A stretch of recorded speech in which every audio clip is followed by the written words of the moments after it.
Today, I'm very happy to have as our guest artist, mystic poet, and musician, the great Dragonetti, who's kind of making waves. So I'm very happy to have Dragonetti here in the studio today on Deep Guilt. Welcome. It's a pleasure. I'm excited to talk with you about it. Yeah. I feel like there's one thing about your music that I've kind of really enjoyed, and maybe you could talk about it for a few minutes. But I would like to just kind of speak for a second about what I'm getting out of your music. There's something very antithetical about it in the sense that it's both alien and very familiar. It's both like edgy and very wholesome. I just feel like there's some spirit you have in the music that's conveyed in the music that is not one thing, but very successfully two things that usually are opposite things. Like, you know, you have music about what I believe to be your children, but also like drug addicted, gambling addicts, and it's a very strange combination of things, but it just works. So was that a strategy, or is that just you expressing yourself? Yeah, I think, it's just me expressing myself. But you said something super interesting, which is the wholesome and edgy. And if you think about it, being wholesome is maybe the most edgy position right now, you know? So I think that, like, you have so many different parts of our culture right now that are opposed to just the things that, you know, your grandma and grandpa told you or it's going to make you happy, you know, and there's all sorts of things happening to pull people away from that. And so I think that that's what was the culture is now the counterculture, which I think is just natural. Like, that's what happens, right?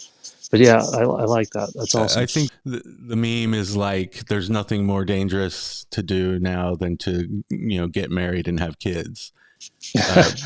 Yeah, I think I know my wife and I kind of feel like that. Like, we feel like, and I tell my kids, I'm like, my 12-year-old anyway. I tell her, I'm like, we're an example, you know, of a certain kind of way of doing things. You know, we do things different, and so you're an ambassador for that, and you should be proud of it, which she is, and also that, you know, you're showing people like this is like actually how you raise children to be productive and happy and have a fulfilled life. And this is maybe a kind of a cliche example, but like you used to see people playing in parks, you know, on their skateboards or like flying kites or something.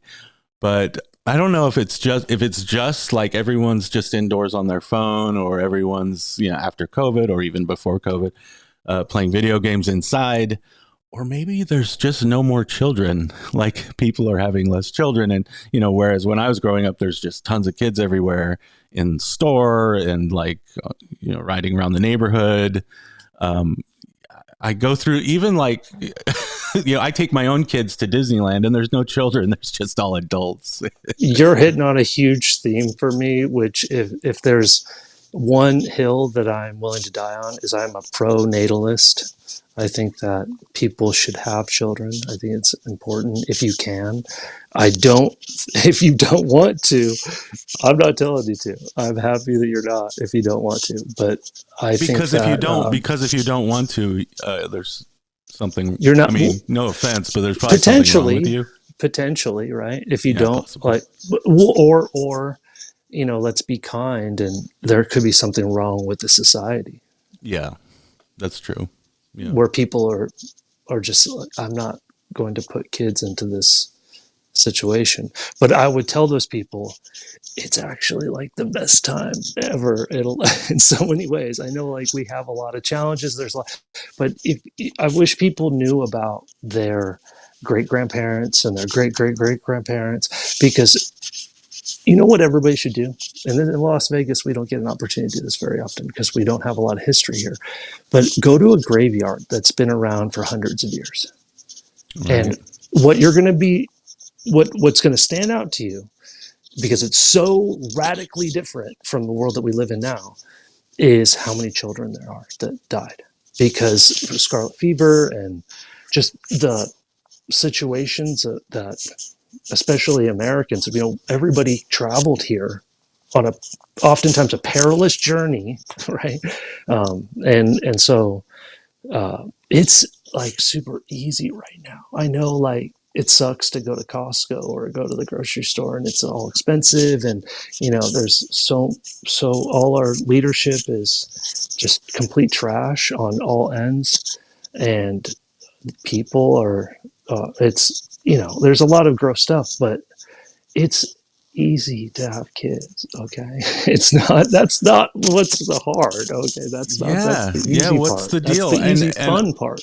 Yeah, and I agree with you. I mean, I know you're from Vegas. I grew up in Vegas, and there Yeah, are no like old ye old kind of ivy covered cemeteries that you get back east. Are yeah. you from back east originally, or? No, I'm from Ventura, California Oh, okay. originally, and my dad was an oil worker. If you know Ventura or Santa Barbara, A those little bit. there's oil derricks out there in the Oh, ocean. You see them from the beaches, and my dad worked on those yeah, that's way cool. back in the days. I think that some of them are decommissioned now, but yeah, yeah. So and then he moved as oil workers. We like kind of follow the military a lot of times. So we lived in Alaska and Hmm. Wyoming, and then my dad settled here because he likes to gamble. Oh, your dad's a gambler too. Okay, Yeah, professionally my dad. or I no. no? Yeah, just a classic lose money thing. The classic lose your inheritance gambler. Yeah, that's why I don't gamble at all. Actually, I never Yeah, gamble. yeah, my I dad walk does through a that too. casino and it's like I still feel like a teenager. It's like I'm not supposed to be here. I'm just going to the movie theater, whatever Right, reason right. I'm there. But I yeah, actually I want don't to. gamble at all. I want to touch one on that on the natalist position. A few Yeah, more yeah. with a few more things. I've been into genealogy like my whole life. Speaking of ancestors and graveyards and Oh, that's stuff, so cool. I but love like that. my mom, she was Mormon. She basically is a convert to Mormonism, and I grew up kind of half in, half out of Mormonism, and then my dad was kind of a lapsed Catholic. So I grew up in a kind of a bizarre, multifaceted, unaffiliated household, but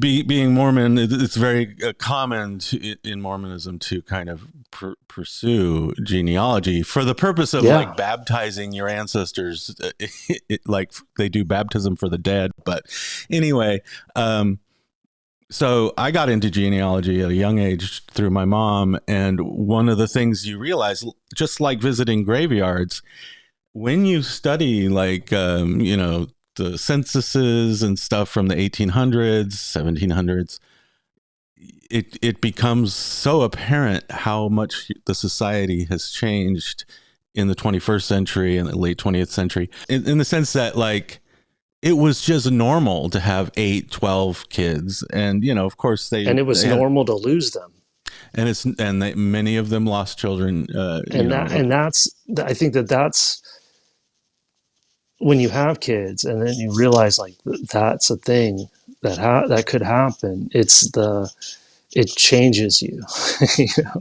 oh And in my opinion, makes you a much better person. But that's why atheism is so accepted and prevails in our societies. Because think about it this way: every person that lost a child, they believe in God, but what they really are believing in is that they're going to see their child again. They're going to hear their little voice again.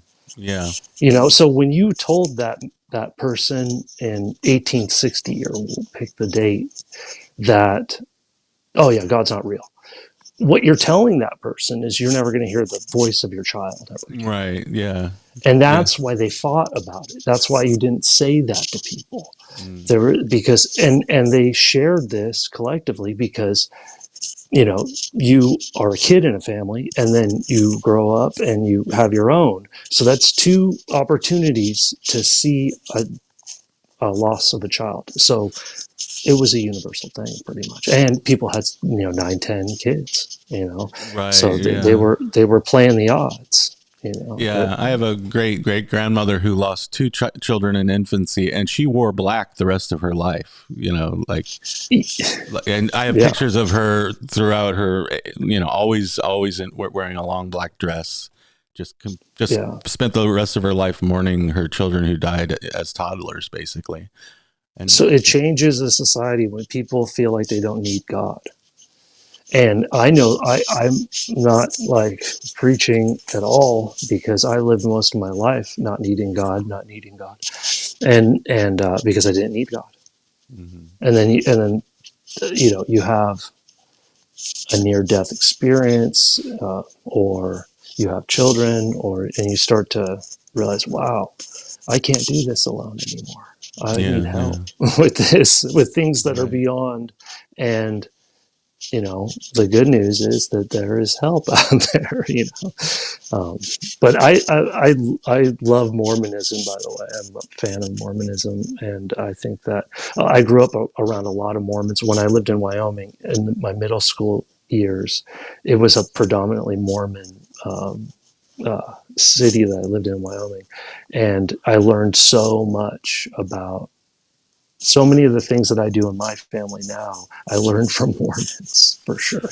Yeah, yeah. I mean, I'm not necessarily. I don't consider myself Mormon. I can't. Yeah. But I can never like. I could never condemn it because, like you, everyone you meet who's Mormon usually tends to be a pretty stand-up individual. And actually, my wife is Mormon, so so Well, and I'm sure, like, yeah, I could understand why. Mormon women are awesome. Like, yeah, yeah. I think that they're great, and you'll know them by their fruits, right? And the fruits of a church is the people. Hmm. So if you like, there's so many great Mormon people, Yeah, and yeah. so few bad ones. Howard Hughes, right? Howard Hughes surrounded himself with Mormons Oh, because he's like, I can trust these people. These yeah. people are They're trustworthy. upstanding. They'll tell me the truth when I need to hear it, which it includes when I don't want to hear it. It's a very smart move. Last thing I'll say, I don't even know if I'll air this, but like about children, like I had my first child when I was 40, so I'm an old dad kind of. My kids That's are still awesome. kids are still young, um, but I remember starting to think, like, when I was 40, in my 30s, thinking, "Gosh, is this it?" I'm going through life, and I'm starting to feel bad because I have all these amazing experiences. Sure. And when it's just me, I'm like, oh, all this for me, all these amazing experiences for me. But you get to a point where you're like, okay, I'm tired of like having great experiences. And when I started having kids, I'm like, now I can watch them have great Relive experiences. it. I know. I Isn't it the relive the great, coolest? yeah, because it's Yeah. like at a certain point, even amazing experiences, they get kind of old. I'm like, okay, I've seen this amazing mountain, sunset. I've swum in the ocean. I've done amazing things. I've seen the Vatican, and now I can watch my kids have those experiences, and it's so much better to live vicariously through them than to relive my own, or so I'm just saying, I couldn't picture not having kids, because I feel like there's a certain, I mean, I don't want to bash people who don't, because No, this especially isn't about nowadays that. when it's so hard I feel Yeah. bad for like Gen Z people, because how difficult I think it is in the culture to And trust. we're doing it to ourselves, Mm, and that's the thing about it. That's like the subversiveness of some of this stuff there, right? That's what you're picking up on, because people just need to lose the propaganda. There's a concerted effort to prevent people from they're it's a psychological operation to trick people into thinking that having kids sucks when it's really awesome. And here's the great part about it is it's just not true. So that's why they have to go through this whole, they have to use Hollywood and all the propaganda to it takes trillions of dollars to convince people because it's just not true. Having kids is great and everybody should do it. And in my opinion, you should not even think about it. You should retard max into having a family. Very just cool. Don't even think about it. Fall in love with somebody and just fucking do it. I often think, speaking of propaganda, that like when I see something that seems clearly like propaganda, they are just priming the culture, like things that you know, the tastemakers and the influencers or Hollywood or whatever, the things they want us to think are trends are actually like instructions for how they want us to live in a certain sense. Like, for instance, like the small, remember the small house trend? Like everyone's living in a tiny house now. You remember this? Like, oh, let's go watch this person. They live in a, 5x5 box. And I'm like, they just want us to be accustomed to have that as like an acceptable way to live, and like eat the whole eating bugs thing. Like, oh, it's okay to eat bugs. Eat bugs. Yeah, well, and that's the truth is just subversive to culture that's dependent on selling you lies, and all of these trends. They're all just it's crazy. People don't see it. They're all just like certain people's insecurities. It's just, and that's the trend. It's like the insecurity of not being an individual enough, or being too ugly, or it's all. Oh, you mean like the Looksmaxxing thing? The Looksmaxxing thing, that like, and just all of these different agendas. They're all just people want an identity, so and they want to make sure their identity fits into certain boxes or whatever, so that way they get some kind of social capital from it. It's bizarre, and it's just insecurities, and it's because people like they. I think that this is another reason why this would never be a pro-natalist position. It's not about bashing people that don't have kids. Although, if you are like have a good relationship with somebody and then you have enough money to do it and you're not, I am kind of bashing you. But like for people that are just kind of lost in the sauce of this whole thing that they got going on, just fucking do it. Just do it. Don't think about it. I wish I would have done it way earlier. I had my first at 30, and that's like pretty good. We could have. It was somebody needed to make my wife a mother. She was like born to do it, and that was the whole thing. I'm like, damn, she'll be 30 in 2 years. Okay, I need to do it, or I need to let somebody better than me do it. Yeah, my wife's a little younger than I, but we ended up managing to have 4, and it's awesome. But we actually wish we could have one more, and we're like, probably not in the cards right now. But science, right? We started too late. Yeah, 4 is great, man. I know. I got 2, and I don't think that we're going to get another one. Oh, we had one every 16 months for 5 years. Like they just came, like it was nothing, and then all of a sudden, tons of kids in the house. So it was quite a change. That's awesome.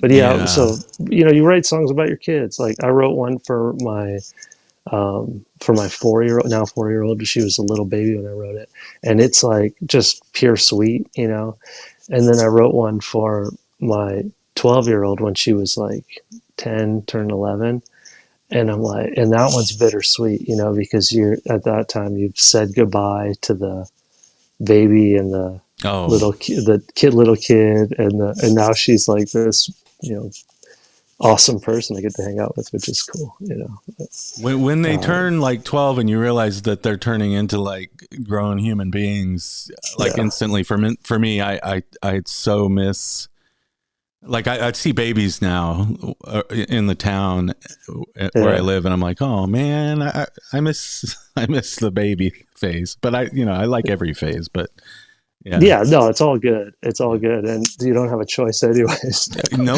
you don't have a choice. It's a universal thing. Yeah, but maybe that fixation on looks for the Looksmaxxer The Yeah. actual pounding the face with the hammer. Have you heard of this? I find it absolutely fascinating and It's so fascinating. hilarious. I actually think that it's something that's been coming for a while. But it did I forget the name of the experiment, but it's an experiment where um, they create an idyllic environment for rats, for the mice, like this perfect utopia, like mouse utopia. There's tons of interesting games for them to play and loads of food, and the most bizarre things happen, and eventually it collapses, like the whole idyllic utopian, they kill each other or What freak kind of out. But bizarre things are you talking about? so you got to check out the study. I wish I knew the name of it, but we just got on it. But this is what the Looksmaxxing thing makes me think of, is this study, because at one point in it, there's nothing to compete over food. So what the males start doing is you have a considerable amount of the males just kind of go uh, catatonic. They just kind of just sleep and get fat and don't do anything. And then you have another group of males that constantly groom, and the female mice no longer are sexually interested in them anymore. So you have some of these mice that are grooming each other and I guess trying to look smacks, right? And then you have other ones that just are like, well, this ain't gonna happen, so I'm just gonna sit here, eat, and do nothing. And you can kind of, it's like that's kind of what's happening a little bit. You can see parallels anyway. Obviously, like it's human beings are not that, but we are in a situation where it's become very easy to live and very difficult for people to find meaning. And that's gonna get worse. That's very perceptive, very prescient, because I've been one to think that a lot. Where some people are like, they get down on our culture or our civilization Yeah, for reasons of like, oh, there's not enough distribution of wealth, there's not enough distribution of resources or whatever. And I mean, I see the point in the sense that it's impossible for, or some people think that it's impossible to like buy a house and have kids, and houses are ridiculously expensive. But at the same yeah, time, I mean, just generally speaking, we in the civilized West, or just generally on Earth, there's like never been more comfort and yeah, leisure and luxury. People are well fed. There's fewer diseases. yeah. Everyone's like pretty Infant well. mortality, everything's, and all of the problems are of our own creation. You're in your air conditioned box, and I think that's actually the problem. Like you said, you studied Yeah, this rat study or whatever. yeah, Um, yeah. Everyone is so, their material situation is so evolved that they can just sit there in an air conditioned box and doom scroll TikTok or whatever, Yeah, and there's no there's no threat to that. So they have to either invent a threat or their minds start to play tricks on them. Like they have to imagine like, oh shoot, I need to start hitting myself in the face with a hammer to be a yeah. viable human being now. It's Well, just so. just to get attention, because I think that's the dating apps. So the dating apps have made it so that way there's no, you actually met your wife, right? And so you picked up on her pheromones. She picked up on yours. Like if she just saw your picture on a screen, would she have just scrolled you because Well, I used to be you're much not more like the handsome. She probably wouldn't have swiped like the wrong she would way, have whichever way. swiped. But I mean, But like, and but that's the thing now is she like, probably wouldn't have even selected me because there's from a so list many, of a yeah, million it's like, men. Yeah. and like how many dudes that are like fantastic potential husbands and whatever, but like they don't look good in a picture because they don't know how to take a photo right, and they don't, you know Yeah. what I mean? It's like the skill set is just so different, you know, versus like, you know, uh, if you meet somebody in real life, she picks up on your aura, she picks up on your scent, your all of these primal things that we've depended on forever to pick a mate, you know, Absolutely. and Yeah. that's why you see a girl that's a total, you know, knockout, and she's with this dude, and you know maybe he's got some scratch, but he's got some scratch because he's good at things, and but it's not about that. It's he's awesome. So what if he's bald, or if he's a little pudgy, or if he doesn't, like, he's 5'8", or whatever the hell Yeah. is the, Yeah. because that's the thing that like a lot of people are doing now. They're like, well, I only want somebody that's above 6 foot, so they put that in their profile. I've never actually used any of these, so I'm hearing about this secondhand. You know, I'm like Yeah. been married for 20 years. You know, I've Oh been with the wow. same girl for 7 to 18 years now. So it's like I don't know anything about this except for what I'm seeing, you know, out there. But yeah, like that people will just select for the traits that they want, and that just immediately eliminates, you know, the Yeah. person that's perfect for you, probably. Mm-hmm. Yeah. Yeah. You know?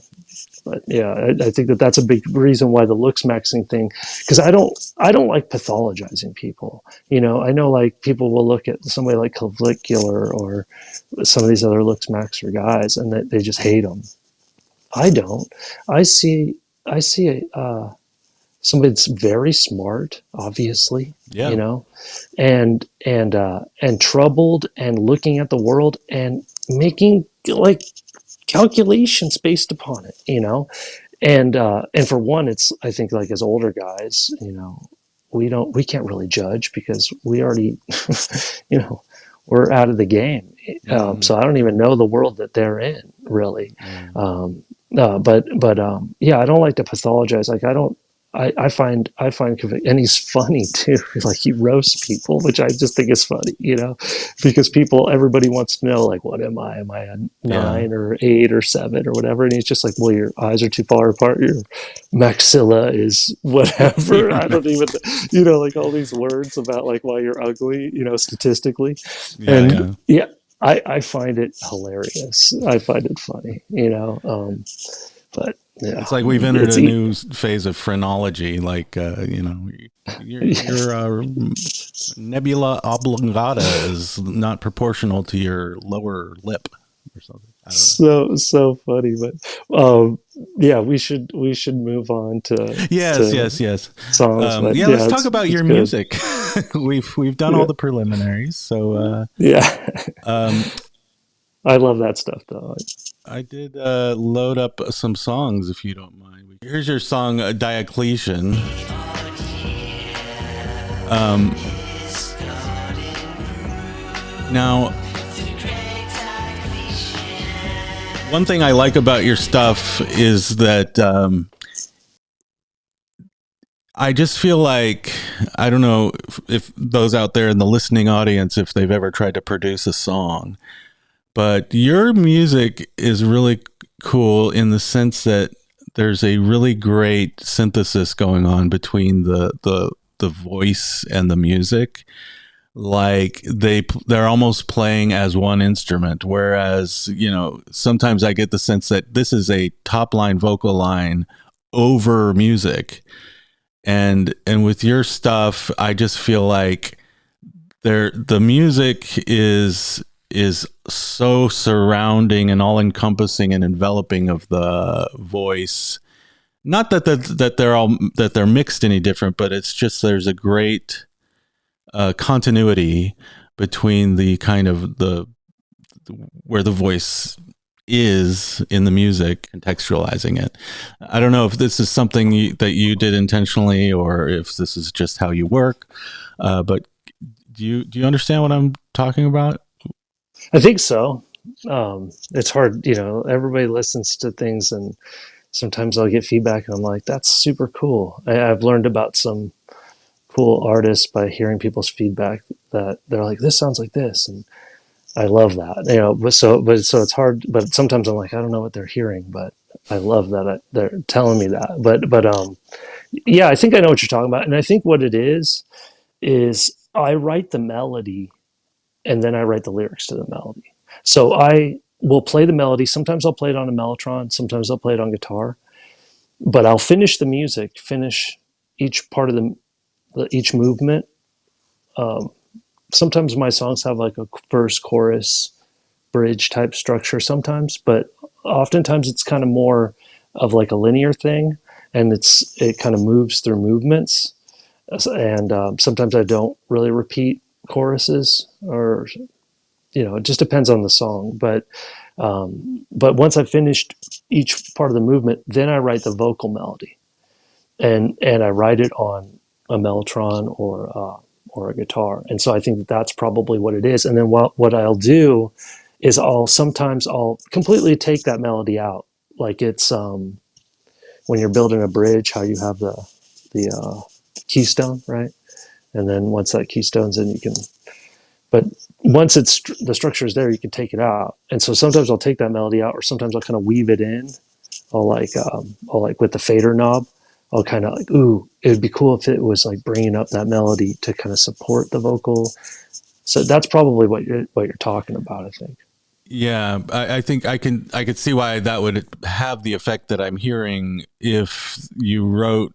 I mean, if the way you constructed the melody was originally with another musical instrument, so that there's almost like it's just another musical instrument, and it's not like this separation. Totally. Yeah. That's absolutely it. And part of it is it's just necessity to make sure that I'm singing the right note. Yeah. And because I know that if I'm singing the melody that I wrote, then I'm right. And especially when I'm layering harmonies. So I'll write each melody on the mellotron or on the guitar, and then I'll be able to hit those notes the right way. And I'll also be able to tell when they're not right. So I can go back and, okay, like I need to re-sing that line because it's not hitting that melody quite the way that I want it to. And sometimes, once I start to sing the melody, sometimes I'll come up with other melodies off of that and go, okay, this is better to sing this as opposed to what I originally wrote. But it's to keep it structured and to keep it, I don't want to like overdo auto-tune or those type of things. They're great tools. I'm not against them. I think that they're great, but I don't want that to be like a big part of the sound so much, know? So I want to sing it right the first time. The sound that you get, I mean, it's also a very distinctive vocal style, and the timbre of your voice is distinctive. And also I think you frequently do you sing the lower octave and then one higher octave above it simultaneously. That's a Beatles thing. Not necessarily the octave, but I think about, okay, I'm going to sing my John part now, which is usually the lower one. Sometimes John sings the higher one, but typically he sings the lower one. And then it's like, okay, my Paul part. And then a lot of times, sometimes I don't do a George part, but sometimes I will do George. But George would do like funky melodies where he would kind of come up with something completely off the wall a little bit. Not like within the key and everything, but like he would just do funky stuff, So sometimes I'll do, you'll hear a Georgie one in there, But have you ever listened to like the stems of the Beatles? I know I've heard some songs or soloed, like Eleanor Rigby, maybe just vocals. Well, you can go on YouTube and find it, but I'll just listen to like each one of the Beach Boys, and it'll has each one of their vocal. Oh, I love that.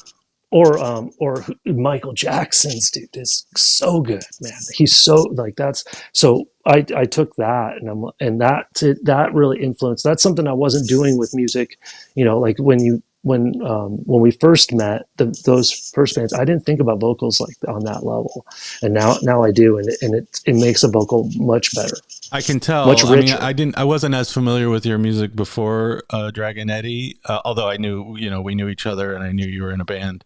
But I don't even know if I ever saw your band play back in the day. We But played a lot live, but I was in a few bands. I was in a high school band called Attacky that we like were like, I'm pretty sure we were the first band to ever play the bunkhouse. We were the house band there where we were pretty much just jam. But this was like when it first opened up, like 2008 or something like that, 7, 8, 6, 5, something. I don't know. yeah, But we were like one of the first bands when it very first opened up, and the first time. And then I was in a band called Grand Element with Scott Runquist, which was an awesome band, and like a neo soul type of band. And we would play like funky type of neo soul trip hop type stuff. And then I was in O's.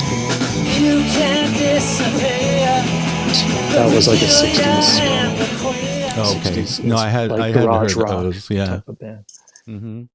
Yeah, it has kind of a similar psychedelic 60s vibe as Dragonetti has. Yeah, the 60s are a huge influence on me.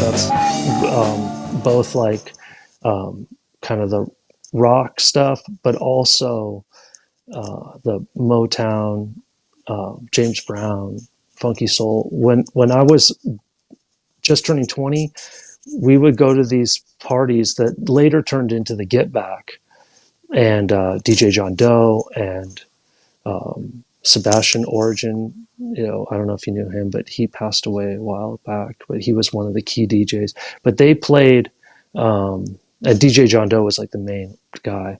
But they played funk and soul, and that's like you'll hear that in the music a lot.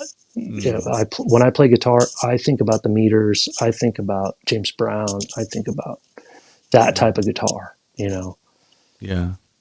I left Vegas in 2005. I mean, I grew up there and I left many times. I only occasionally go back, but but I was mainly there between 2000 and 2005, and Ryan Party at the Ice House Lounge. Remember that? Yeah, Ice House Lounge? yeah. Oh, I remember Ice House. Yeah, we played there. All black folks, they loved us, dude.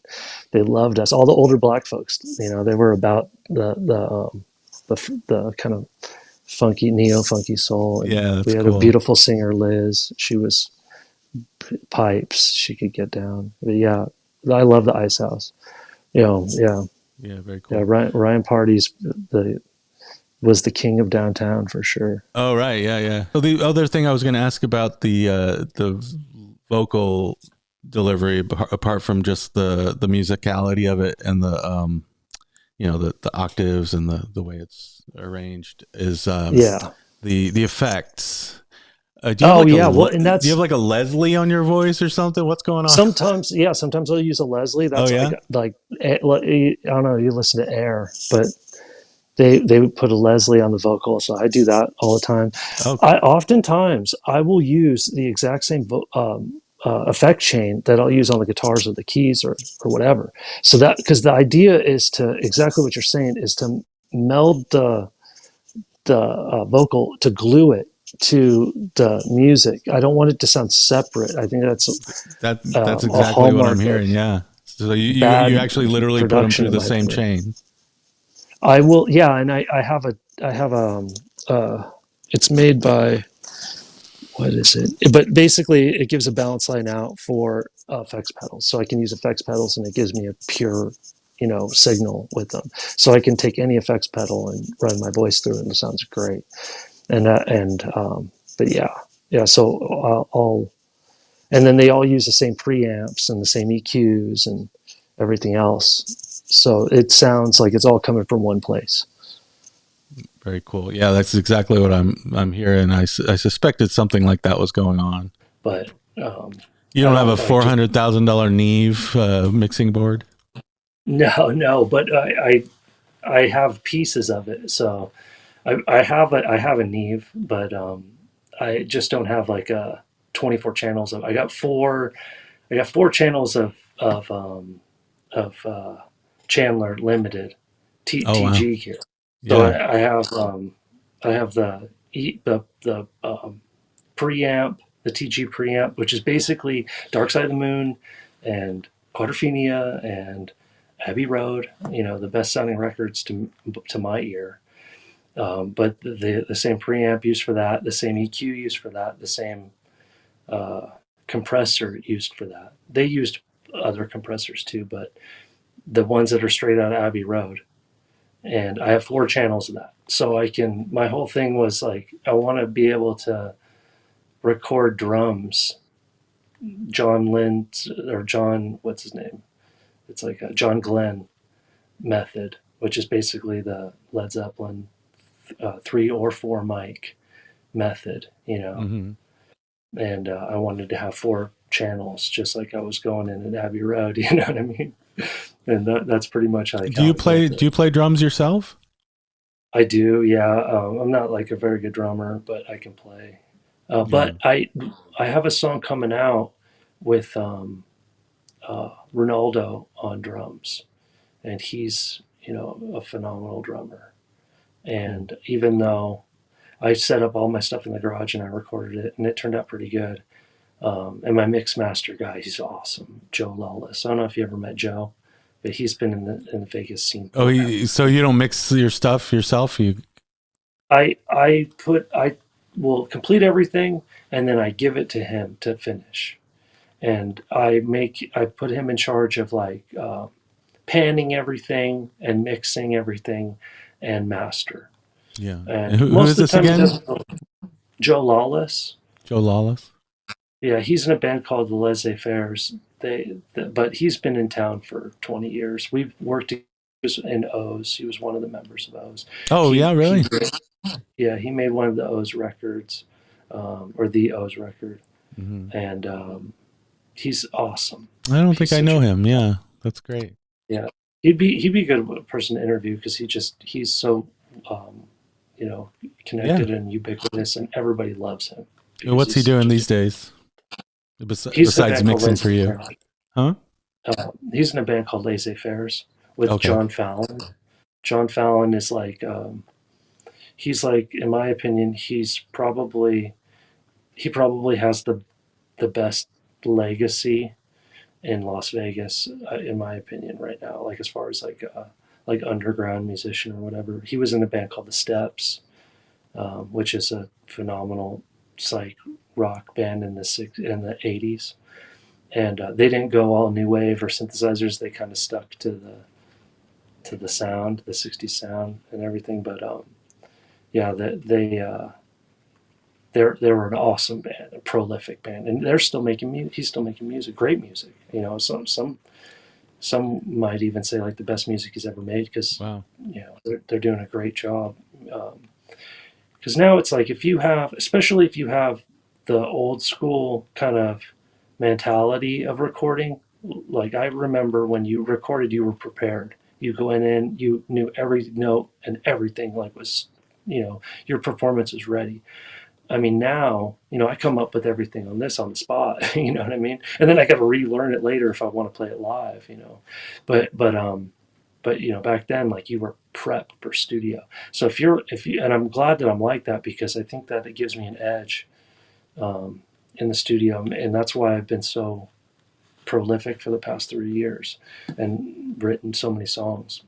I remember listening to an interview with Damon Albarn, and he said something that like has just stuck with me forever, which is like, don't be precious with your music. Don't be so precious about it. And I love that because I don't. These aren't my kids. These aren't my. And if somebody doesn't like it, I get it. Right? There's probably I get sick of them sometimes too. Whatever.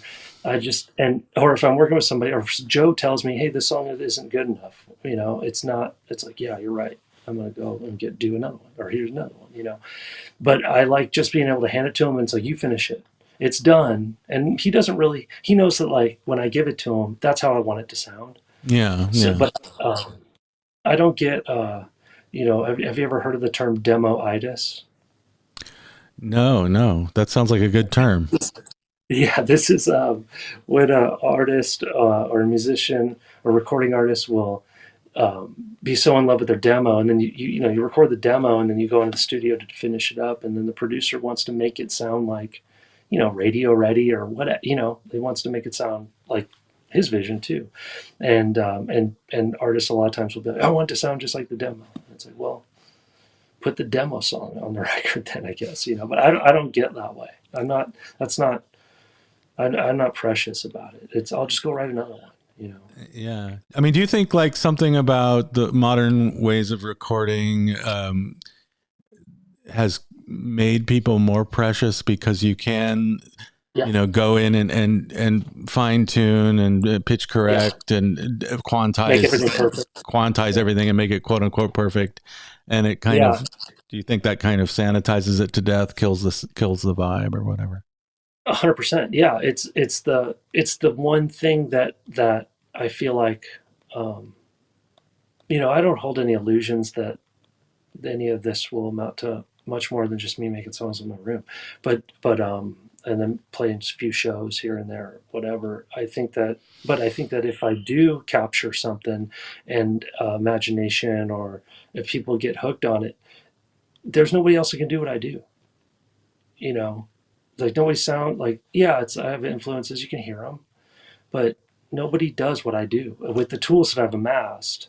I have a completely unique lane, and now that means that the algorithm or whatever doesn't know where to put it necessarily, or it's going to take more time for it to figure out where it fits, because it's. But the thing is, though, is that if people end up caring about it, well, I'll be the only game in town, because and that's that. So I think people should embrace that, Mm. because anybody can sound perfect. You know, anybody. Yeah. Like perfect is easy. I mean, shit, you could just get the Suno to do it, and make it sound perfect. Right. But it's the imperfection that's, because my favorite records. I kind of have like boomer tastes. I like old stuff mostly. I like stuff that's been tested, or been out there in the world for a while, and so those records are not perfect. Right. Those Beatles records are not perfect. They're not like perfectly on pitch. Like now these guys could sing, better than any people now, but they weren't perfect. None of it's perfect. And even in the 90s, like that stuff's not perfect.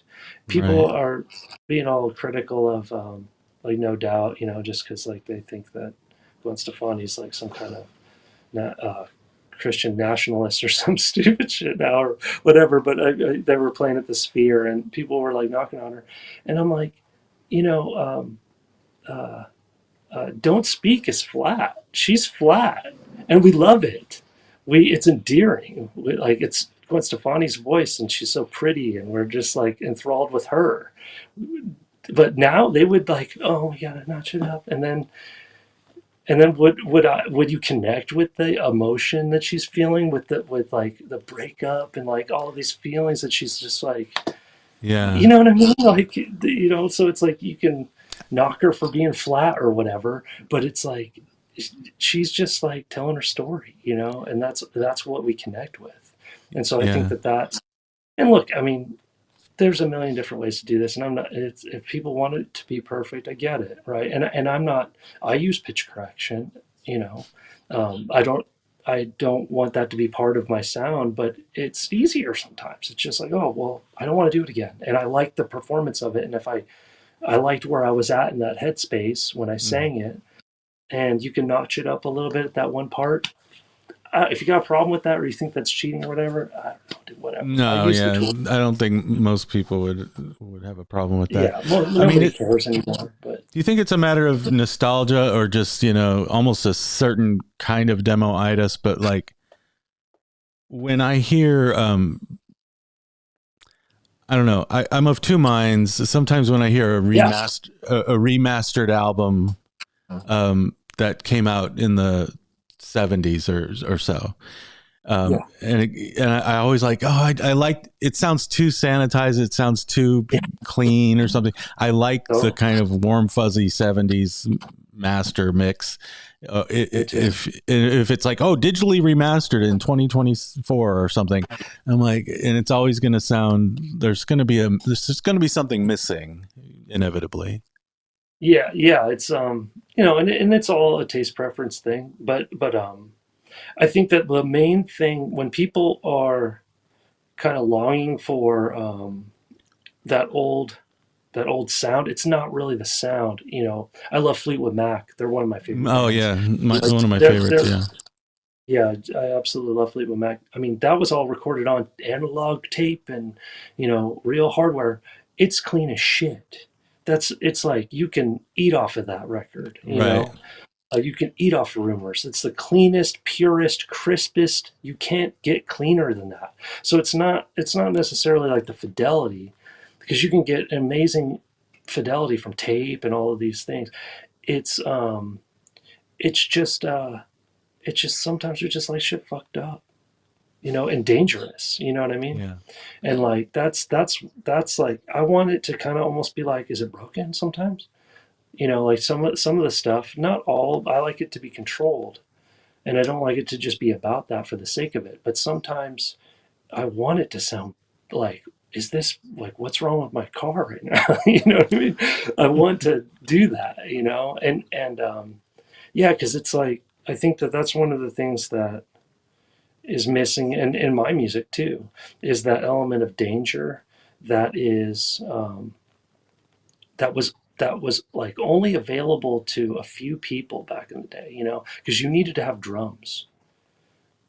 I think it comes down to the drums, because in order to have a rock band, you needed to have a drum set and then all the gear and stuff. So you had to be of a certain means to be able to do mm-hmm. it. And then you had to have a room. Yeah, That was always the thing. Like that's why, my first band, um, with a close friend of mine, Rick Miller, in high school, and his brother Ryan. Um, I loved his dad. I'll forever love his dad, because he just loved that we would go in there and play until the neighbors would threaten to call the cops. But if it nice. wasn't for him, in high school, like right out of high school, like those kind of formative years before you can go to a bar or whatever, um, if it wasn't for that, I would have never done any of this stuff, because you need to have a room. Yeah, You need to have a place to play now. And I think that's why you have 400,000 songs being uploaded to Spotify now, which I think is great. By the way, I think like people like say it like it's a bad thing, but I think it's awesome that people are doing that, because people can find meaning in their art, and it's tough to find meaning right now for a lot of people. So it's like you know dive into your work, but you can do that now in a room like this. There's something dangerous and crazy about a group of people getting in a room and getting loud together, and and the stories that come with that too, right? It's like, do you think of a band like, I don't know, pick a band, whatever, but those guys had to meet. They had to, like, I love the Smiths, right? I'm sure you probably love the Smiths too. And like thinking about Johnny Marr getting on that bus and getting Morrissey out of the house, to do something, Um, nobody's getting Morrissey out of the house in 2026. You know what I'm saying? Morrissey just staying in there rotting, because, Johnny Marr could just like nerd out on his, interface and MacBook Pro. You don't well, need yeah. I nobody. mean, you've probably seen the meme of like, rock stars in 1980, and there's like, a guy who, like, with tousled hair, surrounded by girls, playing guitar on stage, and and kicking over the monitors, and someone stage diving or whatever. And then rock stars in 2026, and there's just a guy like at a coffee shop on a laptop, and like, Yeah. you know, it's like there's no danger anymore in a lot of ways. You Yeah. have to like really, and I think kids, especially youth, they're gonna miss that. They're gonna want that. They're gonna want to put away their phones and just go out and 100%. actually have real world experiences, stage diving and going into I a don't mosh worry pit. about it at all. I don't worry about all because I don't worry about like the future of music or the future of whatever, because I think that there will always be a market, to use like economic terms or whatever, but there will always be a market for transcendent musical experiences, communal transcendent musical experiences, especially in an age of people losing their religion and losing their faith. Because for most of my life, my transcendent spiritual experiences were in taverns and in music halls with hundreds or thousands of other people vibing to music that we all shared, and we all had that in common together. And there was like this instant, like, oh, everybody here is like me, you know, like they share the same thing.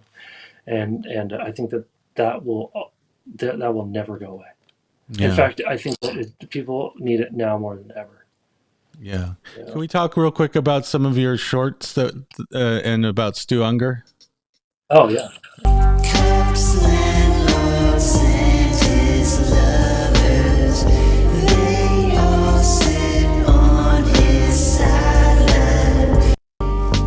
So you have a few shorts. Let me see if one. Oh yeah.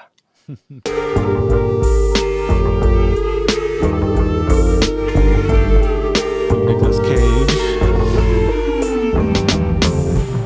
Is that from Leaving Las Vegas? That is, yeah. Yeah. Yeah.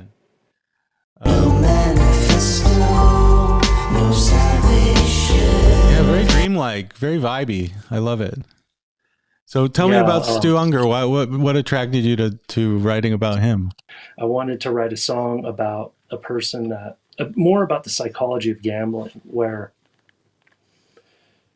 for most people, or for many people, it's not about money. That's why money doesn't um, quench the thirst of a guy like Stu Unger.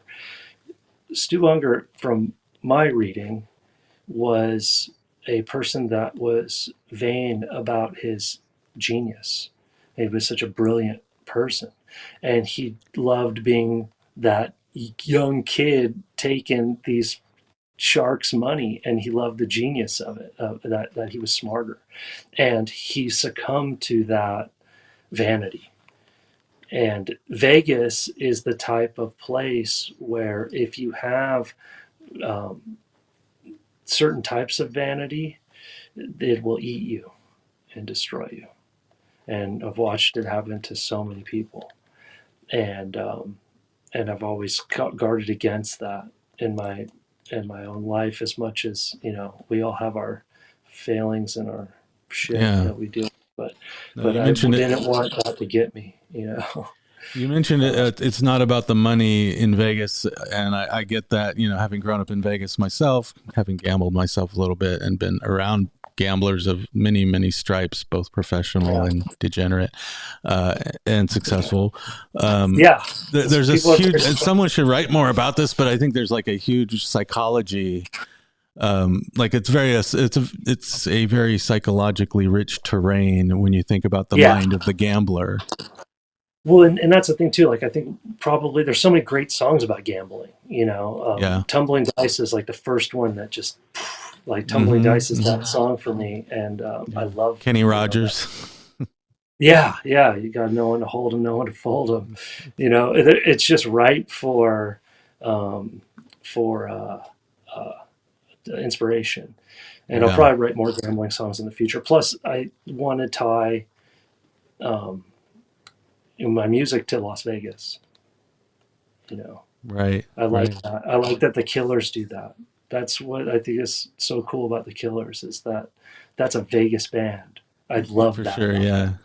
Yeah. You Yeah. know, that they take that and they're like they got the glitz. I don't know if you've seen them um, open up World Cup, but that performance was lit. They Oh killed it. no, they And did. I they didn't see had that.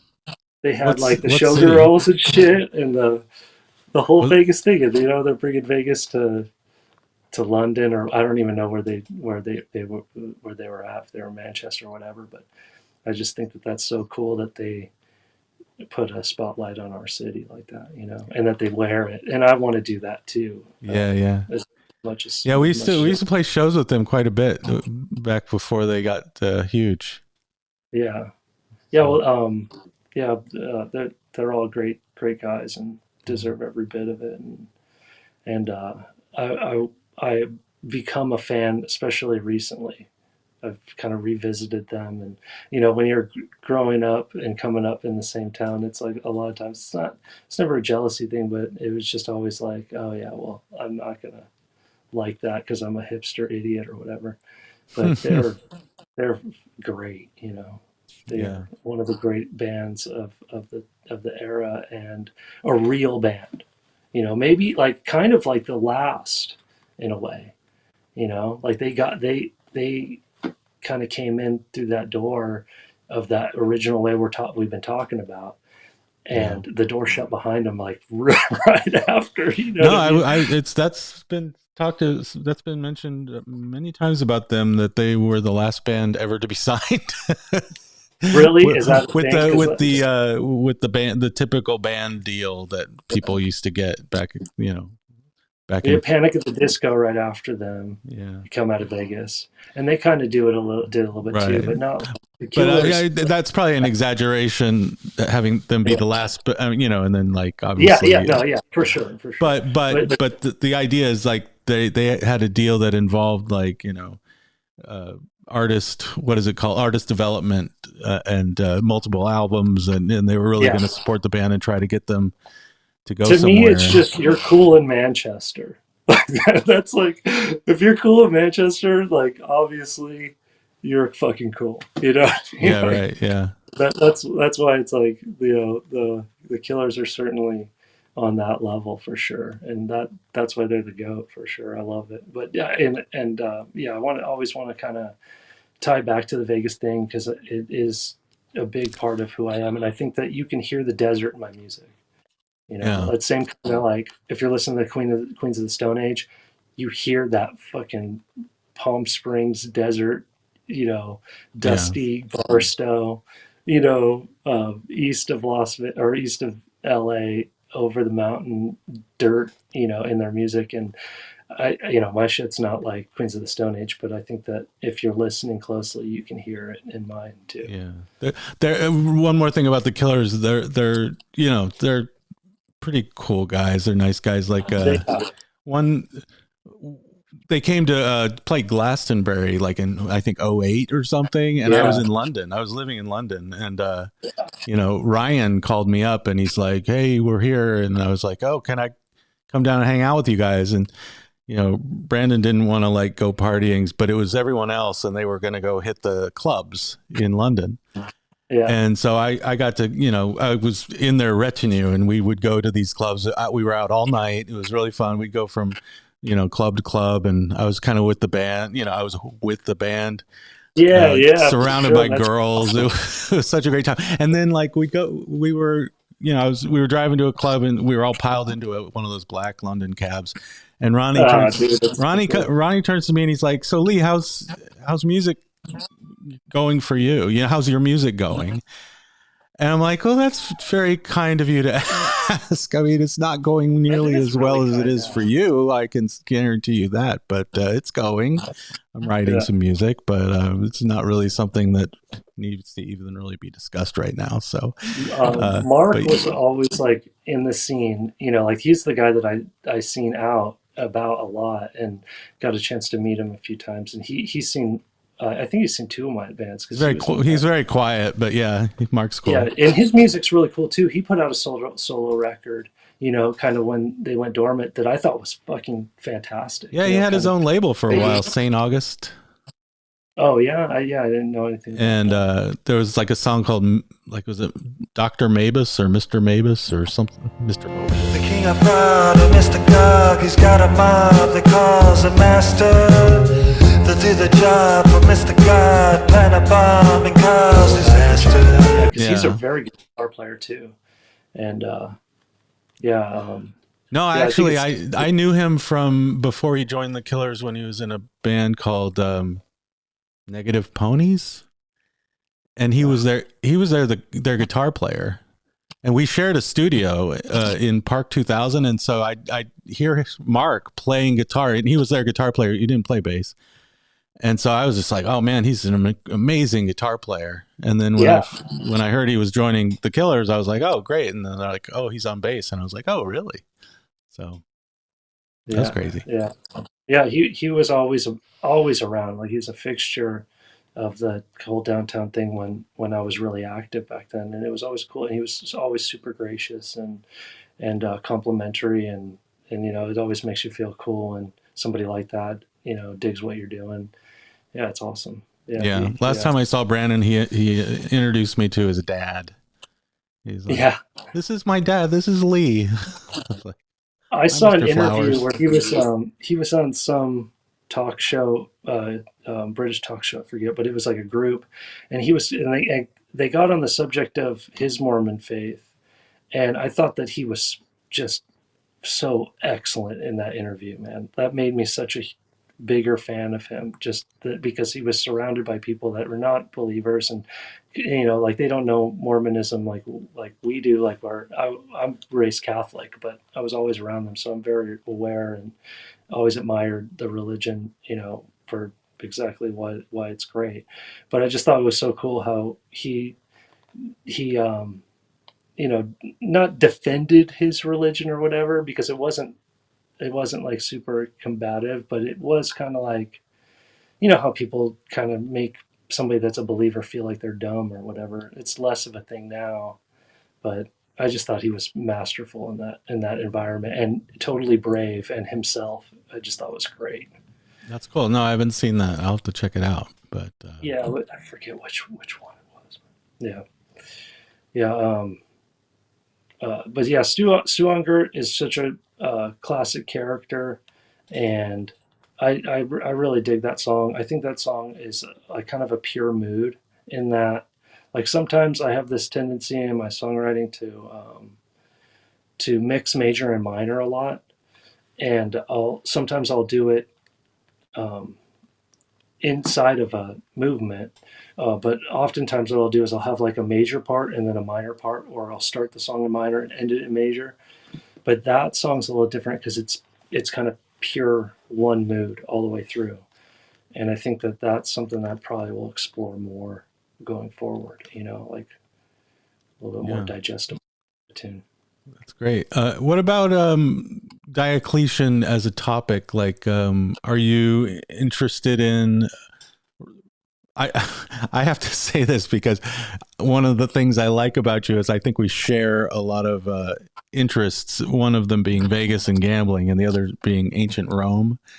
I wrote a novel last year about a Vegas gambler who works at basically Caesar's Palace and becomes obsessed with Rome. Called Casino Labs. But like, so when I saw you're putting music out on like not just Vegas gambling, but ancient Rome, I was like, oh man, this guy's like, he's in my wheelhouse. Yeah, totally. I dig that. It's funny because I was kind of joking about it in one of my TikTok videos where I was saying, like, I don't have like I never had like a bad girlfriend before, so I can't really write about that. I don't have like a lot of drama in my life really. So, so I kind of have to find other things to write about, because it's not authentic for me to like sing about heartbreak songs or whatever. It's just not I just never really had that, or like girlfriends cheating on me or being mean to me or whatever. They were all like super cool. It didn't work out, whatever. Me too. But, I don't have a lot of that either. I'm the same way. I always have great like I have nothing. Anybody that I ever dated is a great person, and I don't talk to them anymore. But I really hope that I'm sure that they're living great lives, and because they were good people and they were super supportive and cool, and like the complete opposite of the way that a lot of people on the internet talk about how women are today. I don't have that. My wife certainly isn't like that, but yeah, so like I like to write about history, and I was having another conversation with ChatGPT, and I had this kind of like theory, and how a lot of times we point to America's like the new Rome, right? Kind of the Yeah. way that a lot of people see it, and obviously the architecture in DC, and like there's so, and having a Senate, and a democratic republic and all that stuff Right. Right. all is such a Roman invention, or at least a creation in some way.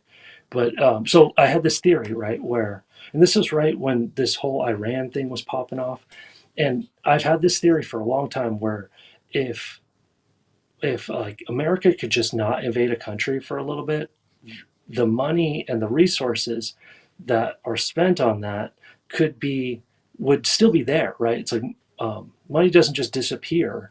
That is all that productivity is what it really is. It's still in the economy, so it would just manifest in better ways, right? More positive ways, and so I asked ChatGPT. I was like, "Hey, was there ever like a Roman emperor that didn't invade?" Because it seems like that's really, if you, what I'm gathering from, and I'm not like super studied on any of this stuff, just kind of interested and want to think about it, and not be judged by I don't know enough or whatever, because I don't.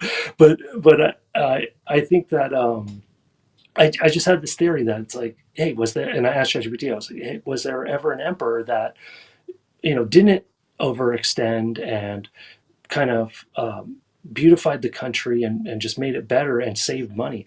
And it mentioned Diocletian. It mentioned a couple of different emperors, but Diocletian was the big one. And there's a few things that I found really interesting about him, but one of the main ones was that he was a soldier. He started as a slave. Well, his dad was a slave, and Mm. so when he entered into the to the army or military, or like the legions or whatever, he was like bottom of the barrel. But he's brilliant and rose all the way to um, being a general over one of the three main legions. And through just kind of happenstance, people dying, he got kind of thrusted into the emperor position. But I thought it was kind of cool that he fought these wars and was all over the Mediterranean in battle, and seeing the death and everything else. And when he became emperor, he had a 20-year stretch where there was no expansionary wars. There's always, when you're managing a big empire like he was, there's always fighting and skirmishes and shit. But he wasn't out there, with all this adventurism as much. And he built gardens and palaces, and beautified Rome. And he was the example of kind of what I was thinking of, what would be great for America if we'd have somebody take charge and say, hey, we're going to focus our resources here and make the country more beautiful. Yeah, I love that. Better. That's a great sentiment. I think, yeah, it just boggles the mind how many trillions of dollars have been squandered in Middle East adventures over the last 30 years. Oh yeah, it's sick. And where are we? What do we have to show for it? Really, we're paying the bills for it. We're paying the interest on it. And then our infrastructure in the United States is totally in need. It's like. And you get an opportunity to travel a lot doing what you do. Yeah, so actually, I was just in Diocletian's palace. Really? That's the other reason I was like Diocletian. I was just in his palace about a month ago. That's I so took cool. a cruise. Ended up in Split, Croatia. You could tour Diocletian's palace that still exists, and it was very, very, very vast and very. He has a very bucolic environment that he creates, and interesting guy. Yeah. When he went back to that palace and to build it and everything else, he gave up power. That was the other thing. He's kind of like a George Washington-esque type figure, in that he had the power. And then one of the things that he did too that's super interesting is that he split the power. He had daughters. He didn't have a son. So there was no direct heir. So what he did is he empowered his son-in-laws, and he basically had like a three emperor, like they called it, there's like some word for it. The triumvirate? Something like that. Yeah. It's not it, but it's something like that. Anyway, like he's kind of split the rule up between him and his two other son-in-laws. And once he died, and then he left, and he put one of them in charge, and then they had cycled in another. They kind of kept that structure. It didn't last very long after that, but yeah, like I dig that. Like I think that power is so seductive and corrupting, and you know, anytime I've had power in my life or been put in charge of businesses or whatever, I felt a little tiny taste of that, and it's very much a difficult thing to deal with. And so when I see people throughout history that handle it in a prudent way, I admire that, you know, because it's a very difficult thing to handle. I think that a lot of people don't really take into consideration. We see people in these powerful positions and we just think, oh, they have all the money and everything, and it's like, no. Heavy is the head that wears the crown. And you know, it's not as you know, when you're in those positions, even in, you know, small leadership positions that I've held, it's not all it's cracked up to be, you know, and you know, you think that you would be better, but almost everybody that gets put in a position of power, almost everybody, you know, does things that they regret. You know. Yeah, I want to just talk about one more thing. If you... That one was the best performing album. Yeah. I like how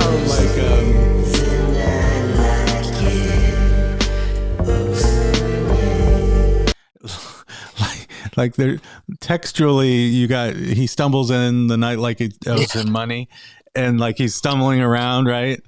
The even the words kind of seem kind of jumbled and stumbled, and like the word money comes really late, like it doesn't it's not synchronized with the lyrics and stuff. It's just great. I hear a lot of musicians on TikTok and on Instagram and stuff, and they complain like, I didn't sign up to be a content creator, and I didn't sign up to make videos. And I think that sometimes I have a problem a little bit with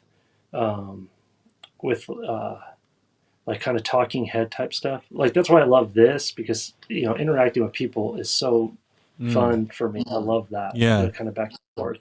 But kind of monologuing it is a little weird for me. And and I also, there's an urge for me to not want to over explain things too much too. You know, like these songs that you picked out, they're very clearly, this is what this is about. But a lot of the stuff that I do, it's like I want I think my best song is called Sumerian Times, and it's very much like it could mean something for you much different than what it meant to me when I wrote it, and it means something different now than when I wrote it in 2023 to me. Yeah, you know, or yeah, it was 2020. It was like, yeah, it was 2023 when I wrote that. And so it means something different to me now than when I wrote it. So I don't want to like over explain stuff, but these ones are fun. But I'll tell you, like that's the kind of content that seems to resonate with people. People need like a reason to listen to a song. And so if they hear somebody talk about it, then they're like, oh, yeah, it sounds kind of groovy. Now I kind of want to check that out. So, but it's that's not a natural thing for me. But outside of that, I love making little videos and stuff. I always wanted to do it back, you know, 2000 when O's was when we were recording and we had the little studio and everything, and a rehearsal space, and we were having so much fun in there. I wanted to create content to show people kind of like what we were doing in there, but the rendering speeds were so fucking outrageous, and I had to set everything up, and like you know, it was just always such a pain in the ass, and do that, lead a band at the same time and like play, and it was just too much to do. Now I could just do it with my phone, you know, so easy, and then pop it into CapCut, boom boom boom boom boom. I don't see it as a chore. I look at it like, and then I think too, I really like the music I'm making. I think it's great, you know, and I think it's the best music I've ever written. And so it's not. It is. It's really good. Yeah. Promoting it is, to me, it's like I feel like it nobody else is going to do it but me. And so, and also too, like, I don't get embarrassed, Right. you know. I don't get embarrassed about stuff. Like, I know a lot of people, like, they think it's cringe or whatever. I don't have the same kind of cringe response that other people do. Like, it's fun for me, and it's something that I wished I could have done, you know, 10, 15 years ago when I first was writing my own stuff and everything. So I look at it like, wow, this is the greatest time. I think it's a really shitty time to be a rock star. Like, if you want to be a rock star and all that stuff, it's a pretty shitty time. But it's a great time to be an artist. No, I do feel like there's, as I was trying to convey, like a certain continuity between the music and the visuals. And you are really good, I think, at combining like a musical aesthetic and a visual aesthetic in a seamless kind of experience. I think it's so cool the way that things are now. I think that sometimes people get down about it's not like it was in the 90s or the 2000s, but it's better. It took me about a year to build everything, to build it to exactly the way that I wanted to.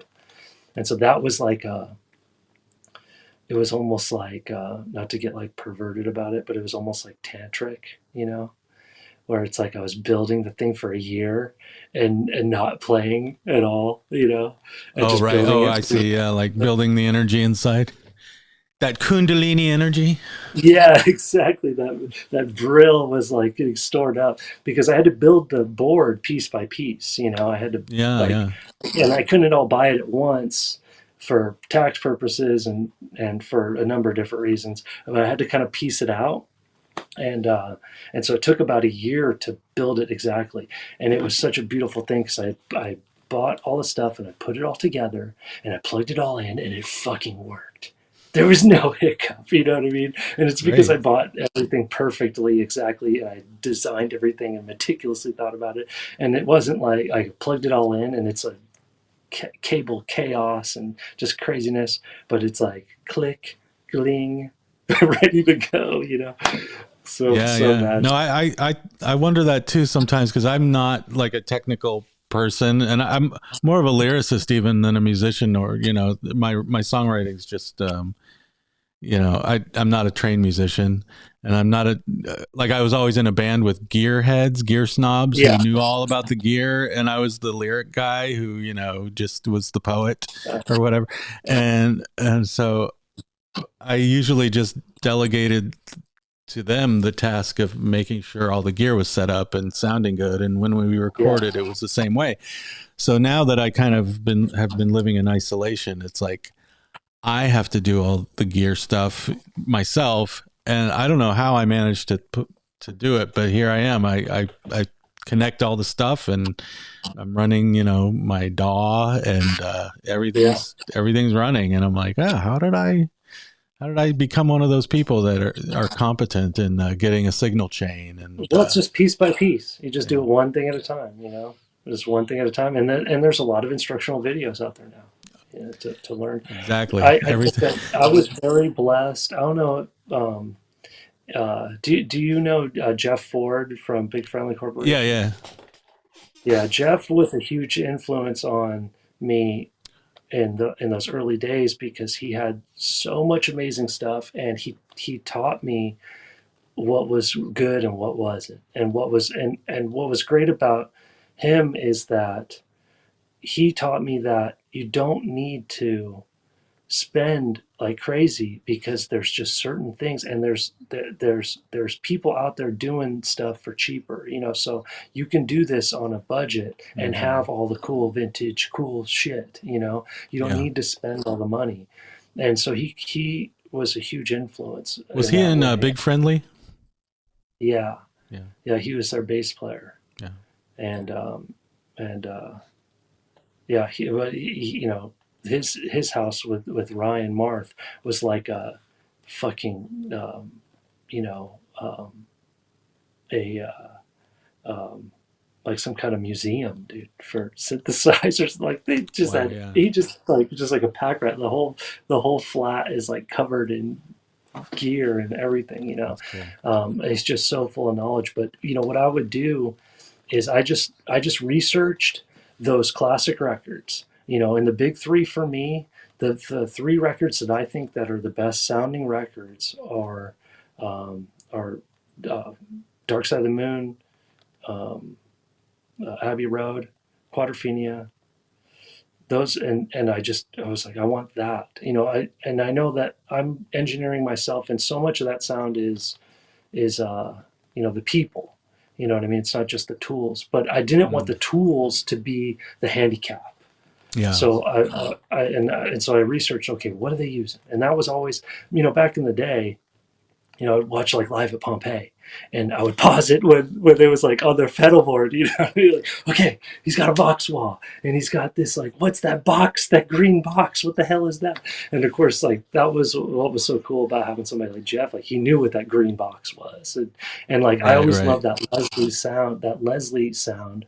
It's funny that you mentioned it earlier. That Leslie sound, that captivated me when I first picked up a guitar, and I was like, I wanted to be a pedal guy.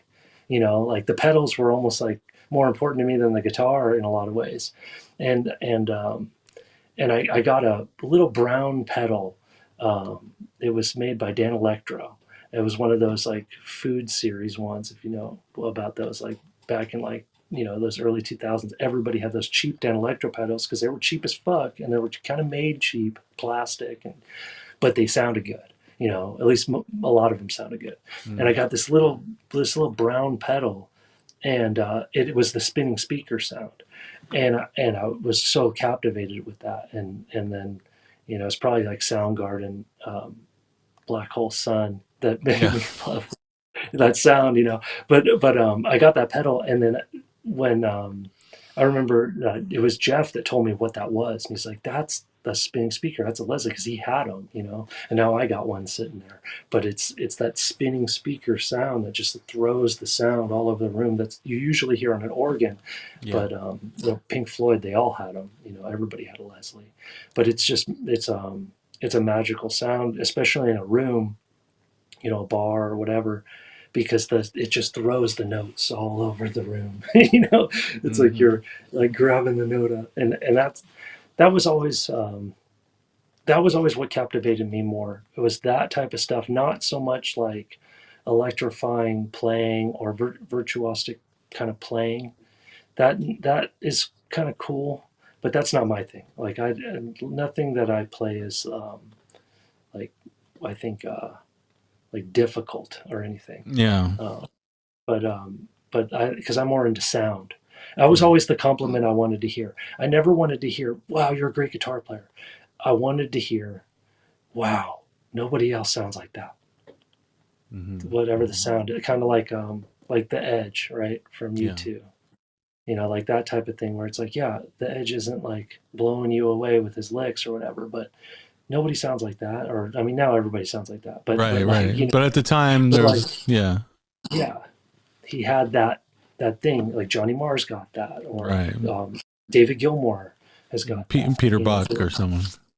Sure, yeah. It's that thing that, and again, it kind of comes back to, nobody else can do that, right? So cool. It's been a huge pleasure to have this discussion. Anything else you wanted to mention for our audience, or maybe tell people where they can find your stuff?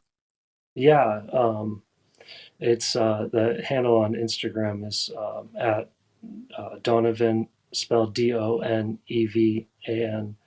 Dragonetti _Dragonetti, and you can Google it. It's all. Yeah, I'll put links in the description of this video. As well. But I got a news tune coming out on the 1st, so I don't know when this is going to go out there.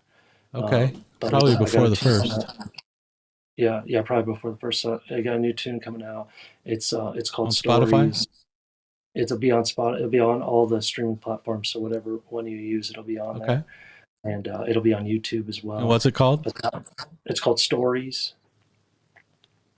Okay. So, yeah. And, I think I actually have you teased this. Have you teased Stories in a short?